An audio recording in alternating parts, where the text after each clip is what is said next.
ఆ 42 నెలల కాలంలోనే ప్రపంచ ఏక ప్రభుత్వం అబద్ధ క్రీస్తు పరిపాలిస్తుంటాడు.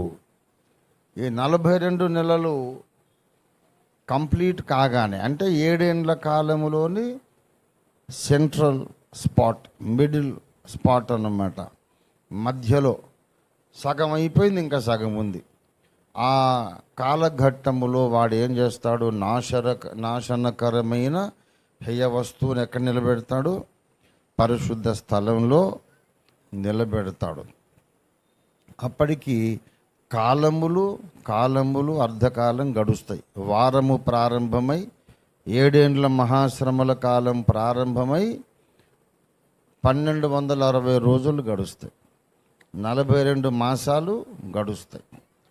3.5 years, 42 months కాగానే వీడు వెళ్ళి అక్కడ కూర్చొని యెహోవా లేదు, ఏం లేదు, నేనే దేవుడను, నన్నే ఆరాధించండి అని డిమాండ్ చేస్తాడు. దానియేలు ప్రవచించిన ఈ నాశనకరమైన హేయ వస్తువు యెరూషలేం దేవాలయములో పరిశుద్ధ స్థలములో నిలుచుట మీరు చూడగానే యూదయలో ఉండువారు కొండలకు పారిపోవాలి.